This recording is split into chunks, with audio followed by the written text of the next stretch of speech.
नमस्कार, जयसिंगपूर नगरी न्यूज मध्ये आपलं सहर्ष स्वागत। पाहूया आजच्या दिवसभरातील काही ठळक घडामोडी। कर्मवीर मल्टीस्टेट जयसिंगपूर येथे सहकार सप्ताहानिमित्त संवाद कार्यशाळा संपन्न। सहकार भारती महाराष्ट्र प्रदेश आणि कर्मवीर मल्टीस्टेट जयसिंगपूर यांच्या संयुक्त विद्यमाने डॉक्टर NJ पाटील सहकार प्रशिक्षण केंद्र सभागृहामध्ये 14 नोव्हेंबर ते 20 नोव्हेंबर या 71व्या सहकार सप्ताहानिमित्त सहकार संवाद या उपक्रमाचे आयोजन करण्यात आलं। या कार्यशाळेची सुरुवात सहकार भारतीचे संस्थापक अध्यक्ष सहकार प्रणेते श्रद्धेय लक्ष्मणराव इनामदार यांच्या प्रतिमेचे पूजन अरविंद मजलेकर व दीप प्रज्वलन सागर चौगुले यांच्या हस्ते करून आणि सहकार गीताने करण्यात आलं। प्रारंभी उपस्थितांचे स्वागत कर्मवीर मल्टीस्टेटचे संचालक भरत गाठ यांनी केलं। या कार्यशाळेत पतसंस्थांच्या आदर्शवत वाटचालीसाठी आवश्यक असलेल्या विषयांवर प्रमुख मार्गदर्शकांनी पतसंस्था प्रतिनिधींशी संवाद साधला। प्रमुख वक्ते सहकार भारतीचे संस्थापक प्रकोष्ठ प्रमुख व महाराष्ट्र राज्य पतसंस्था फेडरेशनचे संचालक श्री सागर चौगुले यांनी पतसंस्थांच्या संचालक मंडळांच्या जबाबदाऱ्या व शास्त्रशुद्ध कार्यप्रणाली या विषयावर मार्गदर्शन केलं।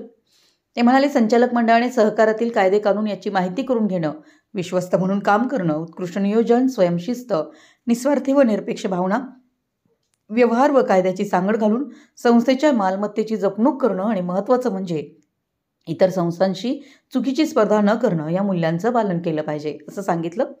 यानंतर सहसचिव महाराष्ट्र राज्य पतसंस्था फेडरेशन तथा सहकार भारती कोल्हापूर जिल्हा अध्यक्ष श्री जवाहर छाबडा यांनी पतसंस्थांसाठी सहकार खात्याकडून NPA बाबत आलेल्या परिपत्रकातील बारकावे सांगितले व संस्थांनी NPA होऊच नये किंवा ते नियंत्रणात ठेवण्यासाठीचे उपाय सांगितले।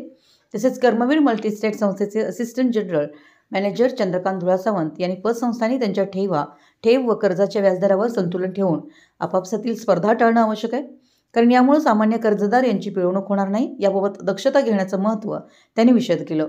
कार्यक्रमाचे अध्यक्ष व कर्मवीर मल्टीस्टेट संस्थेचे चेअरमन श्री अरविंद मजलेकर यांनी सहकारामध्ये प्रशिक्षणाचं महत्त्व अधोरेखित केलं। प्रशिक्षणासाठी झालेला खर्च हा या संस्थेच्या विकासासाठीची गुंतवणूक आहे। सहकारात अनेक बदल होत आहेत आणि या बदलासाठी प्रशिक्षणाची नितांत गरज आहे।